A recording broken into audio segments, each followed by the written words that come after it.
Gado Agro, com Kellen Severo. Oferecimento Ihara. Olá, sejam muito bem-vindos ao Hora H do Agro, um programa onde discutimos e analisamos os temas que mais importam para o agronegócio brasileiro. Departamento de Agricultura norte-americano corta a safra de milho dos Estados Unidos em 10 milhões de toneladas. A soja também sofre forte redução na expectativa de produção. Nós vamos saber o que esperar dos preços após impactos do clima nos Estados Unidos e também na Europa e na China. E mais. O Parlamento Europeu aprova a lei que proíbe importação de produtos agrícolas provenientes de áreas de desmatamento legal e ilegal e prevê a rastreabilidade das commodities. Nova era Xi Jinping. A um mês do início do Congresso do Partido Comunista Chinês, vamos entender o que esperar do terceiro mandato do presidente da China. E ainda, um estudo da consultoria McKinsey revela que 71% dos agricultores já utilizam canais digitais na jornada de compras. Uma atualização sobre o futuro da digitalização no agro você vai ver também nesta edição. O Hora H do Agro já está no ar. O Parlamento Europeu aprovou nesta semana uma nova lei que determina que produtos importados pelo bloco não poderão ser provenientes de áreas desmatadas legal e ilegalmente após o dia 31 de dezembro de 2019. A proposta, que está vinculada ao Acordo Verde Europeu, inclui commodities agrícolas importantes para o Brasil, como soja, café e cacau, além também de produtos agropecuários como a carne bovina. E a expectativa é de que essa lista de produtos seja expandida para milho e também carne suína, por exemplo. Para garantir que esses itens não tenham como origem áreas desmatadas, a União Europeia exige que os países exportadores façam um monitoramento via satélite com coordenadas geográficas e auditoria nas lavouras. Haverá também uma espécie de classificação dos países, que seriam avaliados como risco baixo, médio ou alto para desmatamento. Com a aprovação dessa lei no Parlamento Europeu, nesta semana, agora os países membros do bloco vão discutir a proposta. Em nota, o governo brasileiro definiu a medida como unilateral e discriminatória e em prejuízo aos países em desenvolvimento e diz que confia que a iniciativa não viole as regras criadas pela Organização Mundial do Comércio.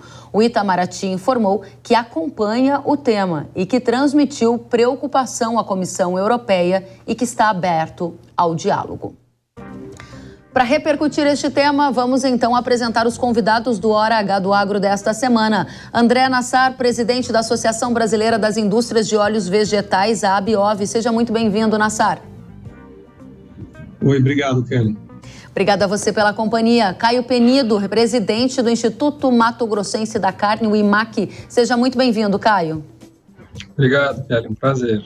Da mesma forma. André, eu começo a primeira rodada do nosso painel perguntando para você o que acontecerá a partir de agora, quais são os efeitos práticos desse novo passo no chamado Green Deal lá na Europa. Eu lembro que você esteve conosco aqui na Jovem Pan há alguns meses, alertou para a possibilidade de confirmação da aprovação no parlamento e que agora vira então uma lei que proíbe a importação de produtos provenientes de áreas de desmatamento legal e ilegal. Explica para a nossa audiência do agro ou não do agro o que isso significa e quais efeitos são esperados.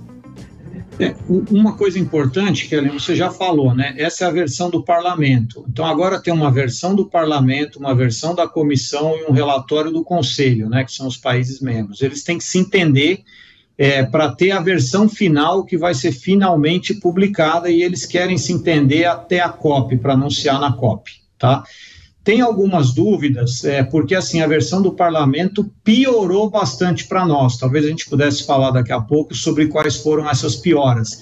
E vamos ver se essas pioras, vamos dizer assim, vão ser mantidas nesse debate final. Piorou bastante para nós, vamos entender já no começo. O que significa isso? Piorou bastante para nós brasileiros, exportadores de commodities agrícolas e de carne, que tipo de efeito prático esse texto que foi aprovado no parlamento gerou na sua avaliação? Então, primeiro, antes eles estavam usando o conceito de desmatamento, agora eles estão usando o conceito de desmatamento mais conversão, ou seja, não é só vegetação de floresta que vai entrar, entra também vegetações não florestais, que depois eles definem lá como wooded land. Esse wooded land, em inglês, que eu não sei em português como traduzir isso, cobre 90% do cerrado. Então, nós temos toda a área florestal, Amazônia, Mata Atlântica, não pode ter desmatamento, e praticamente 90% do cerrado. Então, essa é a primeira expansão que eles fizeram. A segunda, eles falaram no parlamento que frango, porco e frangos, suínos e caprino tem que entrar, além de milho e borracha. Então, ampliaram o grupo, o conjunto de produtos, tá? Então, essas são as principais pioras, vamos falar assim. Muito bem, André. Eu agora, na sequência, eu passo para você, Caio. Eu ainda preciso explorar esses elementos com você, André, porque para nossa audiência, que muitas vezes está em grandes centros urbanos, tem pouco contato com essas nuances e até detalhes que fazem parte da produção de alimentos. Quando se ouve desmatamento, geralmente há uma associação de que a medida é acertada, ou seja, nada que venha de desmatamento. Só que você disse que a União Europeia não quer produtos vindos de áreas de desmatamento e conversão. Quer dizer que toda a área que hoje produz alimento, em algum momento na história, ela foi uma floresta que foi convertida em lavoura. Explica para o povo que nos ouve, para mim, para todos, qual é o ponto dessa questão aí? Nada vai poder mais ser transformado em área de produção de alimentos? Seria uma moratória para o Cerrado, inclusive? Assim, poder transformar pode, mas a área transformada depois de 31 de dezembro de 2019, que você já falou, né? O produto que for produzido nessa área no Cerrado não vai poder ser exportado para a Europa. Então, o exportador vai ter que separar isso. Ele vai ter que, porque os exportadores vão continuar comprando produtos de áreas convertidas, né? Sobretudo no Cerrado, porque na Amazônia é outra discussão, né? Na parte florestal, mas no Cerrado vai continuar comprando. Só que o exportador não vai poder exportar esse produto para a Europa, ele vai para outros mercados. Para a Europa não pode ter desmatamento nem da Amazônia nem de Cerrado, praticamente de bioma nenhum. Eles não aceitam mais nenhum tipo de desmatamento, nenhum tipo de conversão de vegetação nativa. Ou seja, só vai para a Europa commodity agrícola que foi transformada em uma área, né, foi convertida a área que antes era de vegetação para a área de lavoura antes de dezembro de 2019. Estas áreas têm o sinal verde para enviar produtos para a Europa, correto, André? Isso, e o exportador, as empresas da Biov, por exemplo, no caso da soja, vão ter que comprovar isso, né? Que é o que você falou, a gente vai precisar ter a coordenada geográfica da propriedade ou dos talhões de produção, e tudo isso tem que estar documentado e comprovado no navio que vai levar a carga para a Europa. Muito obrigada, André. Caio, agora venho para a discussão com você, que está aqui representando o setor de proteínas animais, né? Mais especialmente aqui o setor de carne bovina. Conta para a gente como que vocês receberam essa informação, até porque vocês estavam em tratativas com a Europa para entender eventuais desdobramentos desse acordo verde, não é? Como isso afeta o pecuarista brasileiro? Quais são as suas análises? Olha, a gente na COP, a gente já teve essa notícia de que essa legislação estava para sair. Então, a gente contratou um escritório de advocacia europeu, alemão, que nos auxiliou. Em junho, nós fomos para Bruxelas ter um debate aí com alguns países e com a Comissão Europeia. O que a gente falou? A gente falou, não, entendemos, né, a questão climática, essa preocupação europeia, mas precisamos, né, reconhecer que o Brasil é a maior biodiversidade do planeta, com mais de 66% do território destinado à conservação, temos um código florestal, né? Estamos tentando ter uma produção sustentável com essas medidas, né? Uma produção que garante conservação dentro das propriedades, né? Metade desses 66%, quer dizer, 33% do território brasileiro é biodiversidade dentro das propriedades rurais, né, que é uma conservação garantida pela nossa legislação. Então, a gente vê nessa legislação europeia uma sobreposição com a legislação brasileira, um desrespeito, um boicote à legislação brasileira.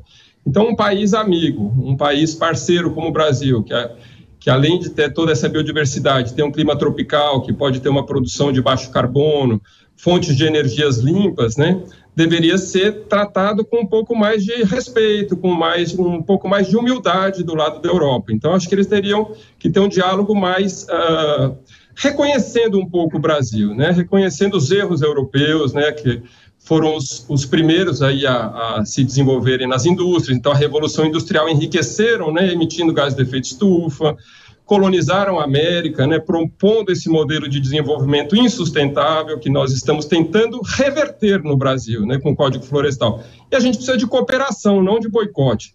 Então, o papo foi muito em cima dessa questão ambiental, que tem que ser estimulada através de premiação dessa produção que conserva, e o excedente do Código Florestal, que o produtor tem direito legal de desmatar, tem que ser estimulado a reduzir esse desmatamento através de pagamento de serviços ambientais, de mercado de carbono. Caio, na parte ambiental, o papo foi esse. É interessante, do ponto de vista ambiental que você coloca, né? Existem uma série de boas práticas sendo adotadas, uma série de lições de casa sendo feitas para aprimorar aquilo que ainda precisa ser aprimorado aqui no Brasil. O meu ponto para você, que está aqui representando o setor de proteína e que o público de casa quer saber, é o que muda para o pecuarista brasileiro a partir dessa lei aprovada no Congresso Europeu? Olha, o grande risco na pecuária, hoje, temos 420 fazendas habilitadas aí a exportarem para a Europa, né?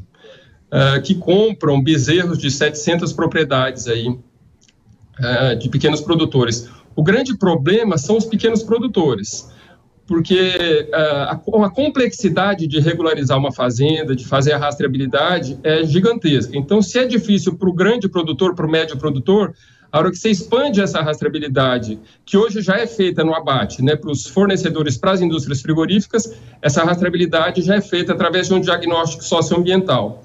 Agora, quando a gente expande isso para o pequeno produtor de bezerro, muitas vezes em assentamentos que estão embargados, o lote está embargado, o assentamento está embargado, então gera um problema de fornecimento de bezerro e gera um risco de exclusão. Se excluir esse pequeno produtor da cadeia, ele vai ficar à margem da lei, então corre um risco de ter um efeito colateral negativo de aumentar desmatamento, uma vez que esse pequeno produtor vai falar, não tenho mais fonte de renda, não estou vinculado a um terminador que está me obrigando a cumprir a legislação, então eu vou desmatar tudo e vou tentar ganhar dinheiro com outras fontes fora da cadeia da legalidade. Então, o grande risco, eu acho que é o risco de exclusão de pequeno produtor e aumento de desmatamento. Obrigada, Caio. André, volto para você, porque tanto o Caio quanto o André já trouxeram para a gente alguns efeitos práticos dessa lei na Europa que impacta no Brasil. E para a nossa audiência tem que ficar muito claro um aspecto, gente.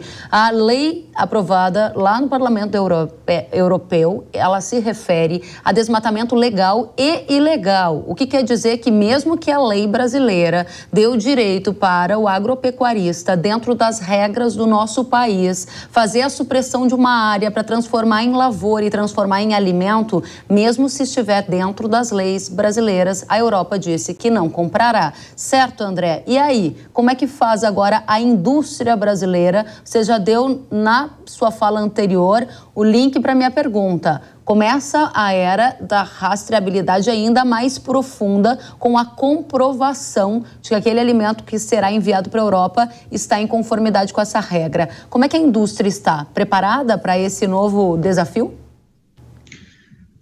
A nossa indústria, né, a indústria da soja, né, que compra a soja, exporta o processo e vende o processado, ela, na verdade, várias das nossas empresas já têm ferramentas para fazer esse controle da origem, né, que a gente chama de origem verificada. Você verifica de qual fazenda aquela soja veio, né? Ou as empresas têm essas ferramentas, ou parte do trabalho é feito setorialmente pela própria Biov, porque a gente produz muitos dados que as empresas vão usar depois. Por exemplo, a gente faz um mapa de soja justamente para as empresas poderem verificar as propriedades, né? O difícil que eu vejo, Kellen, não é tanto conhecer a origem, o difícil é você garantir essa segregação no fluxo. Porque o que acontece? Eu vou conhecer a origem, só que essa soja vai para um armazém, do armazém ele vai para uma ferrovia, ou ele vai para um caminhão, que depois vai para uma ferrovia, vai para o porto.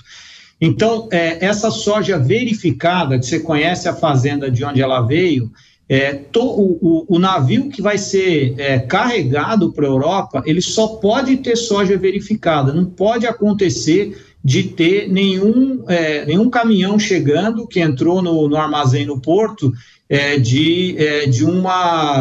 que não foi verificado. Então, tem o desafio que é parecido, né, da soja com o boi, é parecido assim no conceito, né, que você tem muitos originadores locais, são cooperativas, armazéns, revendas locais que compram a soja. Se essas empresas não fizerem a verificação da soja, a soja comprada deles pelas exportadoras não vai poder ir para a Europa. Então, quem fornece para as exportadoras também vai ter que fazer a rastreabilidade.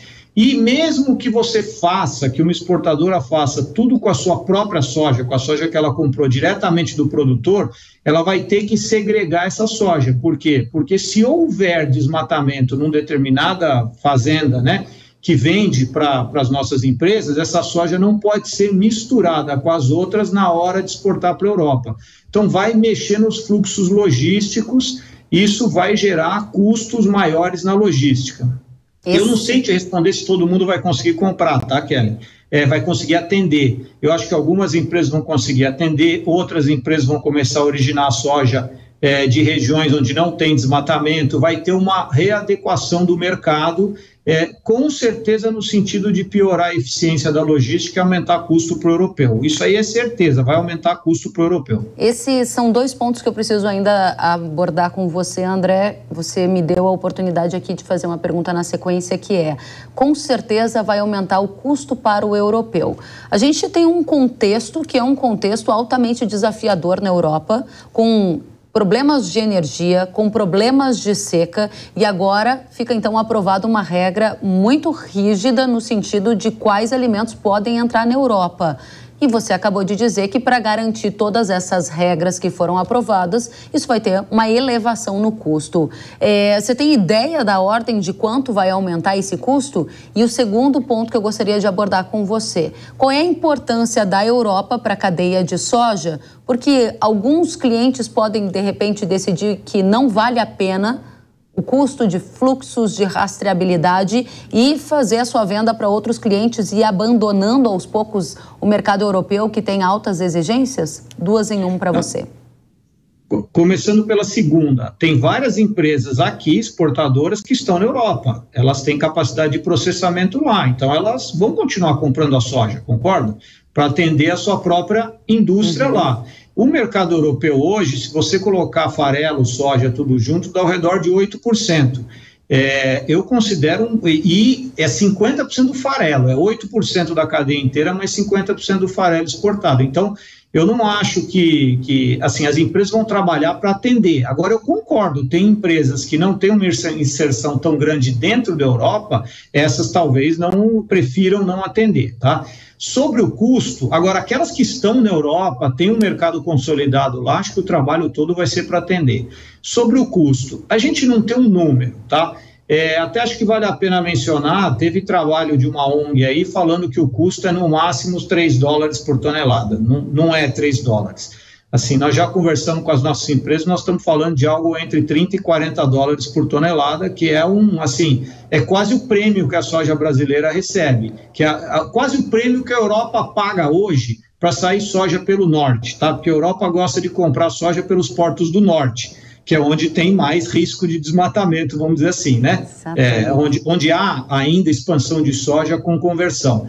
Então, assim, quase como se a Europa tivesse que pagar 2 vezes o prêmio que ela paga hoje. Para mim, é muito alto isso, porque ela vai pagar um prêmio muito mais alto pela nossa soja. Interessante para a nossa audiência prestar atenção.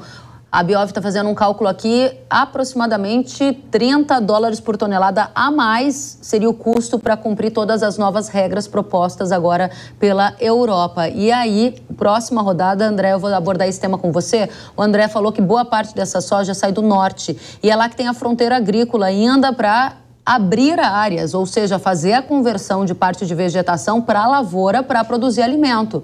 E esse é um ponto muito importante para a gente abordar na próxima rodada. André, volto com você já. Caio, eu gostaria de fazer a mesma questão que fiz para o André, agora olhando do ponto de vista de carnes. Qual é a importância da Europa para o mercado de carne bovina do Brasil?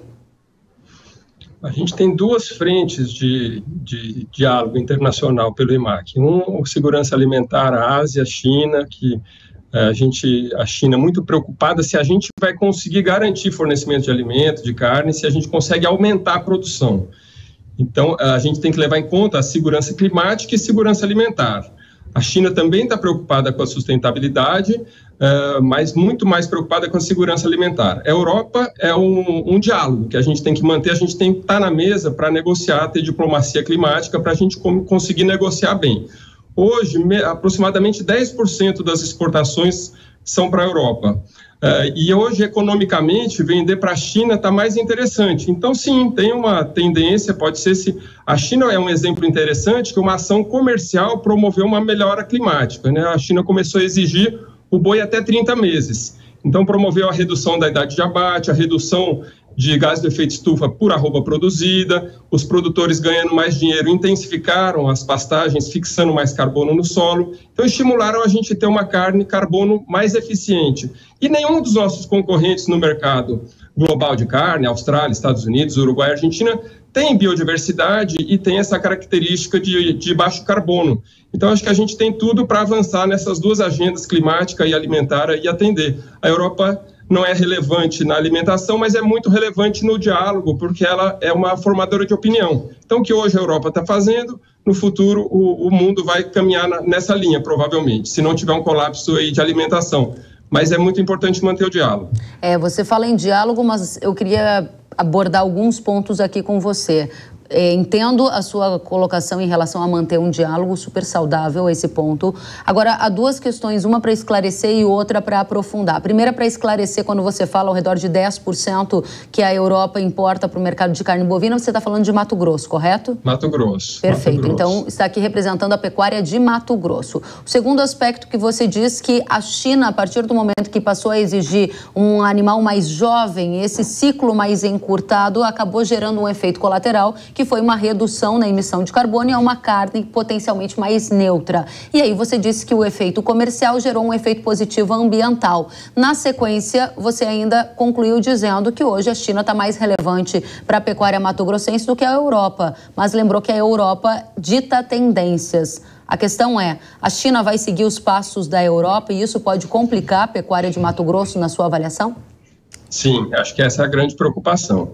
Então, num primeiro momento, quando a Europa vinha com essas exigências, o pensamento do produtor aí de Mato Grosso era assim, a Europa não é tão relevante, a gente está vendendo para a China.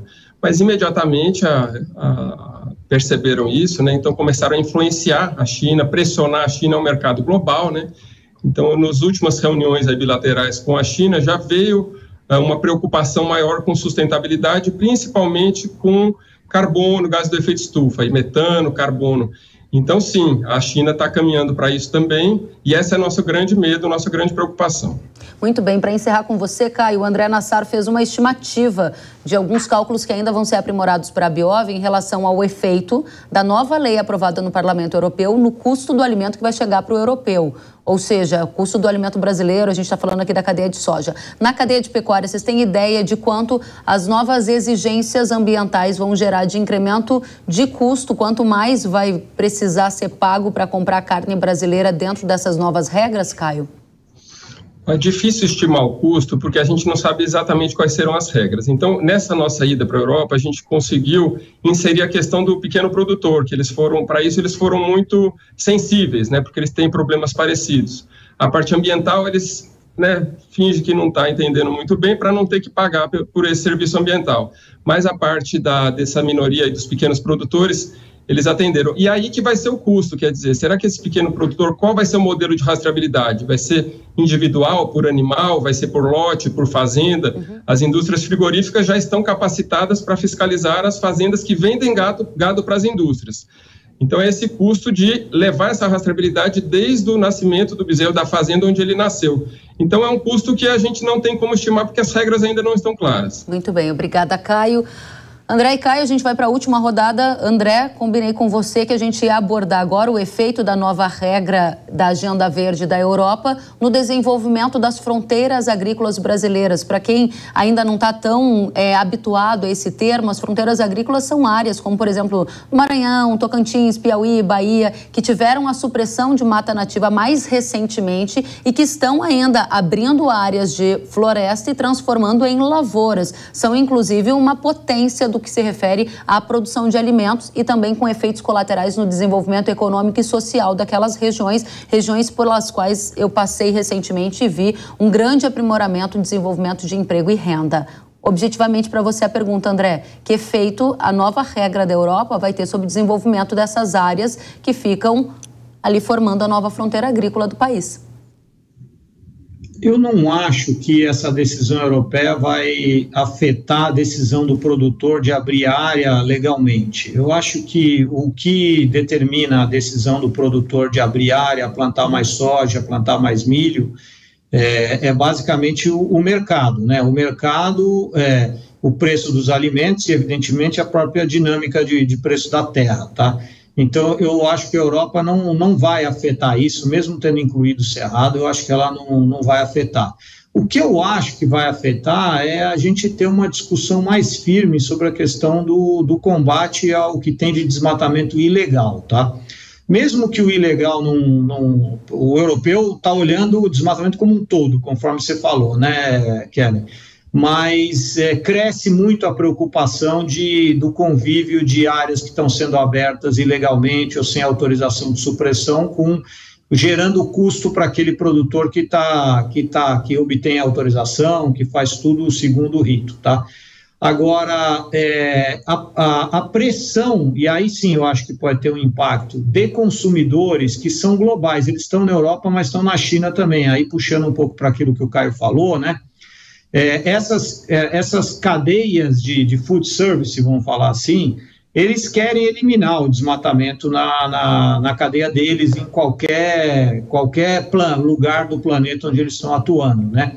Então, várias empresas que são exportadoras, elas estão assumindo um conjunto de compromissos e que isso deve se refletir, sim, em maiores exigências, né, em todas as regiões, não só para atender a Europa, e uma sinalização mais clara do mercado que produto de área desmatada, ele vai começar a ter, a meu ver, num futuro não muito distante, eu acho que logo, aí para 5 anos, ele vai começar a ter o seu mercado encolhendo, tá?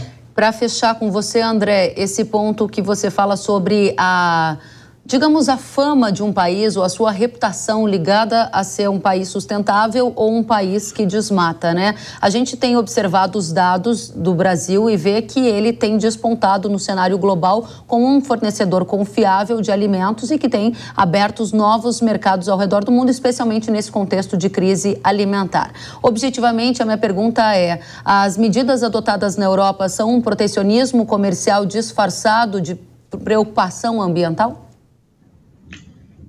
São medidas comerciais, eles efetivamente querem... na verdade, assim, o europeu tem essa coisa de ser verde, né? E ele faz coisas erradas ao ser verde. E os produtores de lá se aproveitam disso para tomar medidas protecionistas. Então, na verdade, é o setor agrícola europeu se aproveitando desse conceito até meio ingênuo do europeu de querer ser verde, de achar que ele vai transformar tudo, mas ele não quer mexer na matriz energética dele, ele quer mexer na matriz dos outros. Para fechar agora, definitivamente, André, são muitas as perguntas, eu fico aqui tentando encurtar a conversa, mas está difícil porque interessa demais para a nossa audiência. A partir do momento em que a nossa audiência acabar de enxergar esse painel, ela vai se perguntar, tá, mas e agora? O que eu tenho que fazer objetivamente?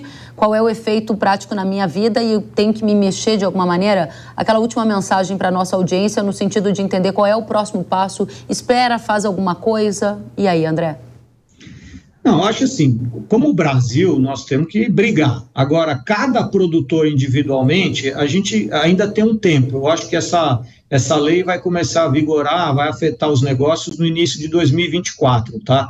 Então, nós temos aí 2023, vamos esperar publicar tudo, que ainda tem umas etapas, né, conforme a gente já falou, e a gente vai começar, pelo menos aqui na Abiova, a entender o impacto disso do lado do produtor também e começar a conversar com os produtores sobre como é que a gente vai resolver isso e se há interesse, né, de alguma forma se adequar àquilo que o europeu quer ou não, né? Tá Eu certo. acho que aí nós vamos entender qual é o apetite do lado dos produtores em atender essa legislação. André Nassar, muito obrigada. Caio Penido, para você que faz a nossa audiência a partir de agora, a partir dessas informações, que tipo de efeitos ainda são considerados para a pecuária, principalmente em relação à parte reputacional, já que a pecuária também é alvo de vários ataques, né?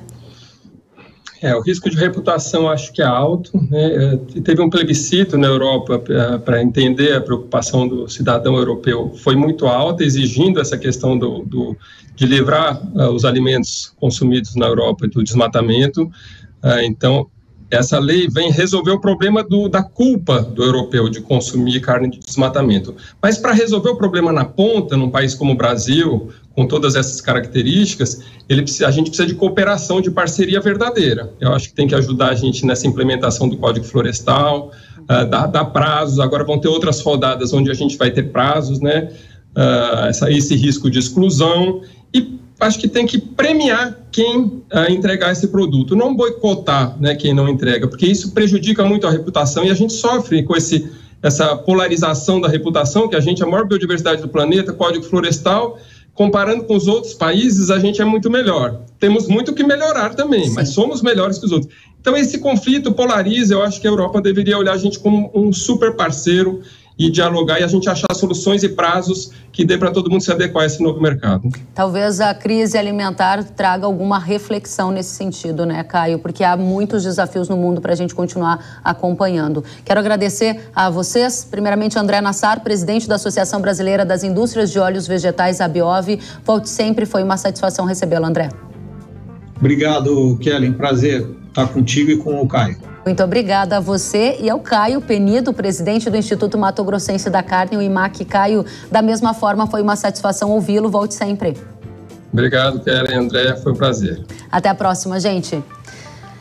E nós vamos continuar, claro, atentos à Agenda Verde, mas também vamos acompanhar a oferta de alimentos ao redor do mundo. Outro destaque desta semana foi a divulgação do relatório mensal de oferta e demanda do Departamento de Agricultura dos Estados Unidos, conhecido como USDA. A entidade norte-americana realizou cortes na estimativa de produção de grãos para patamares abaixo do que o mercado agrícola esperava. A safra de milho dos Estados Unidos sofreu um corte de 10 milhões de toneladas, sendo indicada agora em 354,1 milhões de toneladas. A soja também teve uma redução de 4 milhões de toneladas, projetando agora a produção total em 119,1 milhões de toneladas. Vale lembrar que as lavouras norte-americanas foram prejudicadas por chuvas irregulares e altas temperaturas durante o desenvolvimento.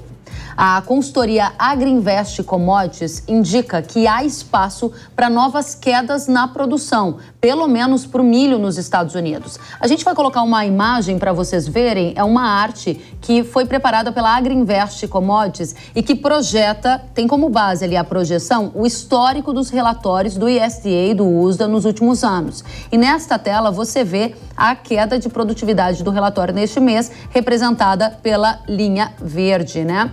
Vamos enxergar esse mapa, então. Você está vendo que em 2022 foi bastante agudo o corte, tem a média dos últimos 3 anos e a média dos últimos 5 anos. Então, você vê que foi bastante expressivo esse tombo que o Departamento de Agricultura dos Estados Unidos sinalizou no relatório de oferta e demanda publicado nesta semana. Agora, a gente vai entender isso em detalhe. Se precisar, a gente coloca esse mapa na tela de novo para detalhar para vocês que nos assistem pela TV. Quem ouve pelo rádio vai ter também uma análise completa com o nosso convidado, Marcos Araújo, sócio-diretor da Agriinvest Commodities. Marcos, seja muito bem-vindo, um prazer recebê-lo na Jovem Pan. Obrigado, Kelly, tudo bem? Muito bem, obrigada a você pela companhia. A gente acabou de mostrar para a nossa audiência que assiste pela TV e vamos agora frisar para quem nos ouve o que o Departamento de Agricultura dos Estados Unidos apontou. Foi um corte intenso na expectativa de produção de milho, né? Por que essa questão importa para nós, brasileiros, para todos os que nos ouvem e que efeito traz para a tendência de preço a partir de agora, Marcos? Kelly, é muito importante quando nós falamos em relação aos grandes exportadores de milho a nível mundial. Cerca de 4 países representam em torno de 85% da exportação mundial de milho, sendo eles Estados Unidos, Ucrânia, Brasil e Argentina. Portanto, se um grande player de mercado tiver uma grande redução, uma grande quebra de safra, consequentemente, o seu excedente de produção será menor e os países importadores vão buscar em outras origens. Aí restaria, portanto, Ucrânia, Brasil e Argentina, o que seria favorável para o milho brasileiro, uma vez que aumentando a demanda, teríamos um enxugamento das ofertas e essa expectativa de alta de preço. Muito interessante. Agora a gente está vendo um grande apelo, uma grande preocupação com os efeitos climáticos nos Estados Unidos, na Europa, na China. Tudo isso também importa para a gente entender a composição global. Hoje o balanço entre oferta e demanda para milho, ele está muito ajustado, falando numa linguagem mais popular, quer dizer que está faltando milho, a demanda está crescente, isso deve manter preço em alta? Sim, Kelly, é muito preocupante quando você pega, por exemplo, os estoques mundiais, números redondos, cerca de 300 milhões de toneladas a nível mundial. 2/3 desses estoques se encontram na China, ou seja, um estoque de milho não disponível para o resto do mundo.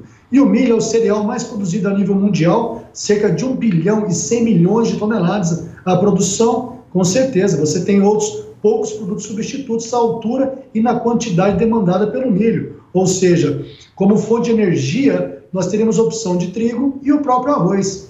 E o arroz, nesse momento, é uma cultura que vem tendo uma redução de safra e também uma grande pressão inflacionária no futuro próximo será o arroz. Muito bem. Em relação à soja, você também tem preocupações em relação a essa combinação entre oferta e demanda por questões climáticas ao redor do mundo? Qual é a situação, Marcos? Temos sim, Kelly. Nós tivemos o Laninha nessa temporada que reduziu a produção na América do Sul ao redor de 30 milhões de toneladas. Também, recentemente, nós tivemos agora a confirmação pelo Departamento de Climatologia da Austrália, Kelly, confirmando o 3º Laninha consecutivo. Portanto, o Brasil hoje, como o maior produtor e exportador de soja em grão, se nós tivermos, vamos bater na madeira para que isso não ocorra, mas se nós tivermos novamente uma frustração de safra atingindo principalmente o sul do Brasil, com certeza a soja como fonte de proteína vegetal mais consumida no mundo, isso daí faz com que o nível a questão do risco de segurança alimentar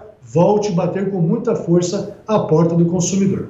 É importantíssimo que você traz para todos que nos ouvem também compreenderem esse contexto macro, né? A gente tem uma guerra na Ucrânia, a Ucrânia é um dos principais produtores de milho do mundo, a gente tem seca impactando a produção dos Estados Unidos, outro grande produtor no mundo, tem o Brasil sob a influência de um 3º Laninha seguido e tem uma demanda crescente no planeta, o que significa que a gente precisa de mais produção de alimentos. Objetivamente, eu gostaria de fechar esse ciclo que estamos iniciando aqui de condições das lavouras ao redor do mundo e tendência de preços com você, Marcos. Quais são as condições hoje que você vê? Se elas são um sinal amarelo ou se já está vermelho? E quais são as tendências de preço a partir do que você vê? Não só nos Estados Unidos, mas também na Europa, na China, trazendo aí sim implicações para a formação de preço de alimentos aqui no Brasil, para o produtor rural e também para o consumidor. Kelly, nós estamos bem no início do plantio da temporada de soja aqui no Brasil 2022-2023. As condições do mercado futuro devem trabalhar em favor do produtor brasileiro para que o mundo consiga garantir, no mínimo, a manutenção da área de plantio aqui no Brasil e que as condições, quando nós avaliarmos custo de produção, os insumos, fertilizantes que subiram bastante, estão recuando já, o mercado tem que se comportar de uma forma que dê rentabilidade positiva para o sojicultor para que nós tenhamos uma garantia da oferta. Se isso não acontecer, Kellen, é uma situação muito desastrosa a nível mundial. Me preocupa muito para 2023, como você comentou, a situação hoje da Ucrânia com a guerra com a Rússia. São 2 países hoje, potências agrícolas também. Então, o ucraniano, nessa situação muito delicada, qual vai ser a capacidade de investimento dele para a próxima temporada 2023, diante de toda essa crise, aumento dos custos de produção e até mesmo a Rússia, o Vladimir Putin ameaçando novamente o fechamento do corredor de exportação na região do Mar Negro. Se isso acontecer também, essa demanda seria direcionada aqui para a América do Sul, trazendo mais uma vantagem competitiva para o Brasil. Ou seja, trocando em miúdos o que você trouxe para a gente muito bem ao longo dessa nossa breve conversa, o Brasil está muito bem posicionado no cenário global como um país com capacidade de ofertar alimentos, que vive agora o início de uma nova temporada de produção e que corre também riscos climáticos. Mas com os desafios geopolíticos e com os desafios climáticos ao redor do mundo, você vê um cenário de firmeza para preço de soja e milho, o que deve fazer o brasileiro continuar produzindo e gerando potencialmente excedentes para alimentar a população e exportar, Marcos? Exatamente, Kelly. E enquanto o mundo tem esse movimento de urbanização e aumento de renda, isso tudo é muito favorável de médio para longo prazo aqui para o Brasil, tanto para a produção de soja, milho, como também de proteína animal. Nós temos uma grande vantagem competitiva frente aos nossos concorrentes. Que a gente possa aproveitar e também trazer mais informações para a nossa audiência aqui da Jovem Pan, se orgulhar desse belo desempenho que o setor agropecuário tem oferecido e gerado oportunidades de ofertar alimentos, não só para a gente, mas também para os demais pessoas que estão no mundo todo. Marcos Araújo, analista de mercado da Agriinvest Commodities, foi um prazer te receber, volte mais vezes. Da mesma forma, Até a próxima. Terá início daqui a cerca de um mês o 20º Congresso do Partido Comunista Chinês.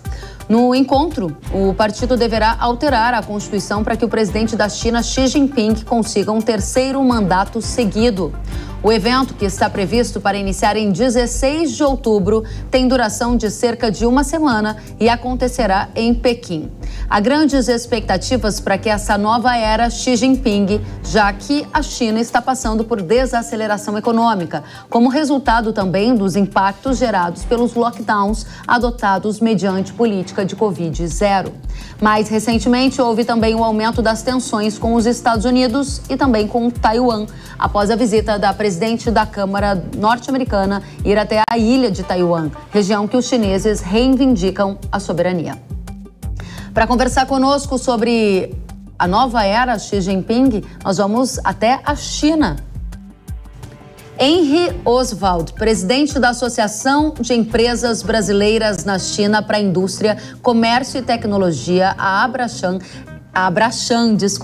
ele reside em Xangai, na China, desde 2004 e aceitou prontamente o nosso convite para participar direto de Xangai. Uma satisfação tê-lo conosco aqui na Jovem Pan. Seja muito bem-vindo, Henry. Obrigado, cara. Prazer. Da mesma maneira, conte pra gente como estão os preparativos aí na China para o 20º Congresso do Partido Comunista Chinês. Muda algo? Olha, a China historicamente não é receptiva para mudanças. Todos esperam que realmente o presidente perdure, como já está aí há 8 anos. Em princípio não devem haver mudanças, mas obviamente esses últimos 8 anos, onde não houve um foco tão extremo em relação à economia, podem ter que mudar um pouco até pelo cenário econômico que a China e o mundo está vivendo, né? Existe uma pressão interna muito grande por crescimento e, como você comentou, os recentes efeitos pandêmicos de controle aqui acabaram afetando bastante o consumo local. Pois é, como é que está a situação por aí? Você que é um brasileiro vivendo na China, a gente vê o noticiário alertando para novos lockdowns, vê o setor, por exemplo, agropecuário preocupado com eventuais efeitos no fechamento de fábrica e distribuição de insumos que vêm da China para o Brasil. Qual é o seu termômetro hoje? Quais são as suas observações sobre o que está acontecendo na China?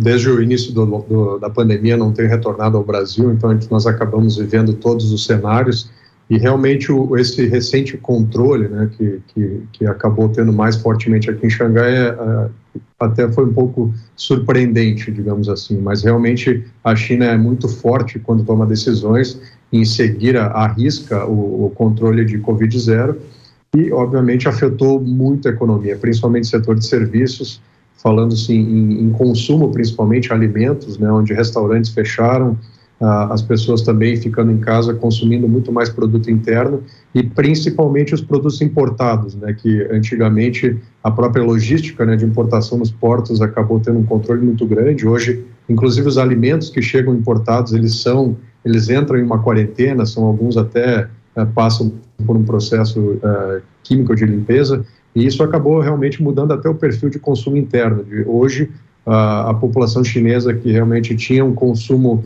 bem mais acurado, produtos até acaba migrando bastante para a culinária mais doméstica, né, digamos assim. Muito bem, e diga para a gente qual é a expectativa para a renovação desse terceiro mandato seguido de Xi Jinping. O que deverá marcar essa nova era do governo de Xi na sua avaliação? O Xi Jinping realmente é muito forte, principalmente porque ele fez um trabalho muito forte para ajudar a população mais pobre. A China no passado, ela sempre teve muito um pouco da visão de Deng Xiaoping, né, de ser rico, ser glorioso, e ele tem uma visão um pouco mais de Mao Tse-tung, onde preza bastante em buscar realmente ajudar a parte menos favorecida da população. Então, ele tem bastante apoio do povo, que isso realmente a China dá bastante valor, mas também se espera muito a China se aproximando de países onde ela tem tanto uma certa dependência quanto estejam mais próximos do sistema. O governo ele investe muito no BRICS, né, onde o Brasil faz parte, inclusive. Existem fortes conversas para que a Argentina e o Uruguai também possam se aproximar. Então, nesse sentido, acho que o Brasil tem muito a se beneficiar, porque além de ser o principal parceiro de negócios, é o principal supridor, né, de alimentos e commodities. Né. Eu acredito que realmente a China deve cada vez mais se aproximar, até porque a dependência ela é bastante grande ainda. Interessante, hein? Eu vou dividir em duas partes a sua resposta. A primeira delas você disse sobre o apoio do povo a Xi Jinping. Esse é um ponto que tem bastante comentário aqui no Brasil, especialmente no ponto de vista da desaceleração econômica, que a desaceleração econômica, as tensões da China com Taiwan, essa piora da relação com os Estados Unidos poderiam estar gerando algum efeito de enfraquecimento na figura de Xi aí internamente. Você, como um brasileiro que vive na China, tem observado isso ou não? Acredita que o apoio está bastante forte ainda? Existem, inclusive, várias teorias que o próprio controle pandêmico teria alguma relação com o cenário político, né? Por haverem pessoas internas que talvez não estivessem de acordo com algumas políticas do partido. Mas o presidente Xi, ele segue bastante forte. Obviamente, existem pessoas internas que têm um direcionamento mais forte para o aquecimento da economia. Quando você tem somente um poder, eu acho que é bastante natural não conseguirem agradar todos internamente e gerar um pouco de divisão interna. Mas no geral, o partido ele é bastante coeso, ele é bastante forte, né? Eu acho que isso o presidente procurou reforçar muito, né, a questão da força do partido.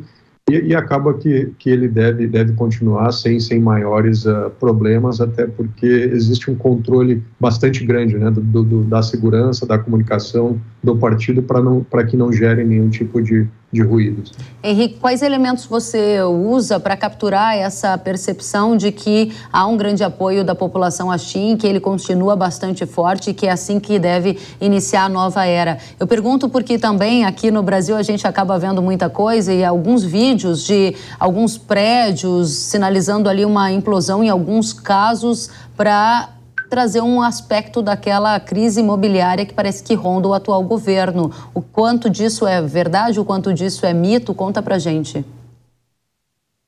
Em relação à crise imobiliária, uma coisa que o presidente Xi fez e que isso acho que é importantíssimo, ele buscou atacar também muito a concentração de renda, que é um problema, eu acho que em qualquer grande população. E nesse sentido você tem muitas grandes corporações do setor imobiliário, o caso, inclusive, de uma das empresas, né, que acabou entrando em concordata quase aqui, porque acabavam pegando o dinheiro do mercado a perder de vista e não efetuando o pagamento junto aos bancos. Isso acaba gerando uma concentração de renda muito grande no setor de tecnologia também, e isso realmente é algo que o governo vem atacando para que não Uma coisa muito clara no governo comunista, né? O setor privado ele nunca pode estar além do setor público, né? Então, pelo contrário, o governo ele tem que dar exemplo, tem que controlar, e nesse sentido a população todos querem, né? Poder ter a mesma oportunidade e poderem crescer, e para isso também o governo acaba colocando maiores controles, né, nesses grandes ricos, digamos, que acabaram realmente enriquecendo rapidamente, até para que a economia fique mais coesa. Muito bem. Henry, voltando à sua resposta anterior, quando você dizia que uma das questões é que você percebia, por ser um brasileiro vivendo na China, esse apoio do povo ao Xi Jinping. Para quem está acompanhando a partir de agora, vai lembrar que o Henry é presidente da Associação de Empresas Brasileiras na China para a Indústria, para Comércio e Tecnologia. E aí, Henry, você dizia que no terceiro mandato de Xi Jinping, a sua expectativa é a aproximação de alguns países. E você citava a BRICS, dizendo que está uma expectativa aí de que o Brasil e a China fiquem ainda mais próximos. Nesta semana, chamou a atenção do mundo também o encontro de Xi Jinping com Vladimir Putin, presidente da Rússia. E depois do encontro, que eles disseram, inclusive, que estão próximos e que pretendem estreitar laços. Que tipo de impactos você enxerga nesse xadrez da geopolítica? O que está acontecendo na sua avaliação? Eu acho que está muito claro para todos essa bipolarização mundial, onde você tem Estados Unidos e China realmente mais ou menos se dividindo. A China acredita muito, o exemplo da própria América Latina, vamos colocar assim, eles querem se aproximar bastante e acreditam, inclusive dependendo do resultado das eleições no Brasil, caso a esquerda venha a retornar ao poder, que eles vão ter uma facilidade ainda maior de negociação, porque você vai ter, desde o México até a Argentina, o Brasil realmente é dos grandes países o único que ainda tem a direita mais à frente entre todos os países. Isso é algo que o governo está acreditando bastante. O ex-presidente Lula também tem uma relação muito boa aqui do passado com a China. Então, a China não tem dúvida que ela deve se aproximar muito da América Latina. A África, eles já colonizaram, entre aspas, no passado, já estiveram muito próximos, já fazem isso fortemente no Sudeste Asiático todo. O leste europeu, e aí com a própria Rússia, né, dando muito apoio, eles devem ter uma aproximação muito grande, assim como o Oriente Médio. Ao meu ver, nós teremos mais ou menos um cenário mundial com os Estados Unidos no ambiente norte-americano, assim como no oeste europeu, e com alguns países, a Oceania e alguns países na Ásia, se você pegar Japão, Coreia, etc. Mas, na maioria, a China ela deve se aproximar, principalmente em países subdesenvolvidos, que tenham necessidade de investimentos, e aí você já percebe isso até com a própria Argentina, onde a China está realmente tendo uma aproximação muito forte, e com conversas com o próprio Uruguai até para acordos de livre comércio, né? Então a gente percebe que até estrategicamente, assim como a China já tem com o Chile, também querem ter um acordo de livre comércio com o Uruguai, e que sinceramente isso pode ser um pouco prejudicial para o Brasil, porque você vai ter provavelmente muitas empresas aí utilizando o Uruguai como um hub logístico para a América do Sul toda. Muito bem, agora eu vou usar suas palavras para fazer uma pergunta a partir do que eu acabei de ouvir você dizendo. E aí você me sinalize se entende perfeitamente ou é algum equívoco da minha parte. Você dizia que temos uma eleição no Brasil e que se houver a vitória da esquerda, isso pode favorecer uma aproximação da China com o Brasil. E aí você usou o exemplo do que a China está fazendo na África, usando o termo colonização. E aí a minha questão é, você entende que se a esquerda vencer as eleições no Brasil, a China se aproxima do Brasil, gerando também um efeito colonizador sobre o Brasil e também outros países da América Latina, Henry? Não acredito que isso seja o caso, até porque, claro, a África, o termo colonização pode ser um pouco forte, mas infelizmente a África, como todos sabem, tem muitos países pequenos, com muita carência, sempre teve muita dificuldade até de governos ditadores um pouco corrompíveis, e a China acabou se aproximando realmente muito forte do continente todo. Agora, em relação ao Brasil, eu não vejo isso ocorrendo. O que realmente deve acontecer é uma aproximação com mais investimentos de empresas chinesas no Brasil, hoje mais ou menos, como eu falei, o governo aqui serve um pouco de exemplo e de direcionamento do setor privado para a internacionalização. Então, se o governo entender que o Brasil é um ambiente saudável, pacífico para investimento, as empresas chinesas naturalmente vão acabar indo com mais força. Isso já ocorre, tá, em vários países, Sudeste Asiático também, e acredito que para o Brasil a mesma coisa. Henri, para finalizar, a tensão entre China e Taiwan, o que você tem sentido vivendo aí na China, algo que nós aqui no Brasil devamos ficar atentos? Isso é algo que preocupa, até porque a China realmente vem se reforçando muito militarmente também muitos anos, tem também uma aproximação tecnológica muito forte com a própria Rússia, né? E os Estados Unidos, eu acho que realmente tocaram num ponto onde a China não abre mão, né? Essa questão territorial, onde já tem uma aproximação com Hong Kong mesmo, que esteve sobre a gestão inglesa.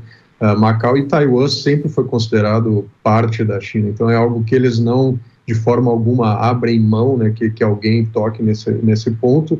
E eu me preocuparia bastante porque nós sabemos que, historicamente, os Estados Unidos, passando por crises econômicas, acaba tendo alguma tendência de gerar, né, algum ruído, algum atrito global, até porque a indústria bélica é algo que movimenta muito a economia, né?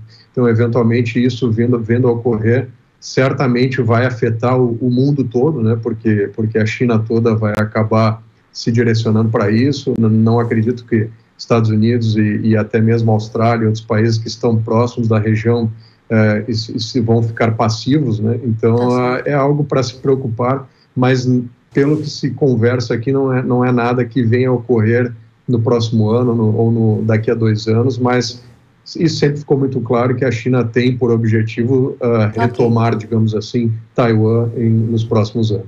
Henri Oswald, presidente da Associação de Empresas Brasileiras na China para Indústria, Comércio e Tecnologia, muito obrigada por estar no Hora H do Agro, direto da China, trazendo as suas percepções, análises e informações. Volte sempre, até a próxima.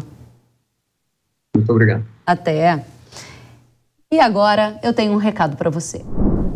O bicho mineiro, a ferrugem e a cigarra são ameaças graves à produtividade do café. E é por isso que a Yhara desenvolveu uma ferramenta fora do comum no controle das ameaças. Spirit SC é a solução desenvolvida exclusivamente para os cafezais com uma tecnologia inédita no Brasil. Spirit atua como inseticida e também como fungicida, com duplo modo de ação e rápida absorção. E além de tecnologias contra fungos e insetos, a Yhara também tem soluções para todos os alvos e todas as fases do cultivo. Cafeicultor, chegou a hora de mandar as pragas e a ferrugem para outra dimensão.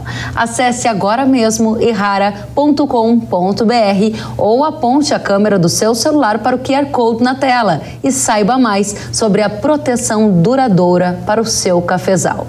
Na hora H da produtividade do café, é Yhara. Pode confiar. Muito bem, a gente segue em frente aqui no Hora H do Agro. Um estudo realizado pela consultoria McKinsey revelou que o uso de ferramentas digitais na jornada e compras do agricultor tem ganhado força. A pesquisa ouviu mais de 750 agricultores e revelou que 71% deles já utilizam canais para realizar aquisições para a safra. 58% dos entrevistados, como você vê aí na tela, indicaram utilizar ferramentas de mensagem instantânea aliadas com as compras presenciais. 13% dos entrevistados utilizam 2 canais além das compras físicas, como o uso de aplicativos de mensagem instantânea e plataformas digitais. A McKinsey também destaca que a maior adoção de tecnologias acontece entre os mais jovens e grandes produtores de grãos no Brasil. Aqui no Hora H do Agro a gente vai voltar a tratar da digitalização desse que é um dos setores mais dinâmicos da economia brasileira. Por hoje é isso, eu agradeço demais a companhia de vocês. O Hora H do Agro fica por aqui. Até a próxima.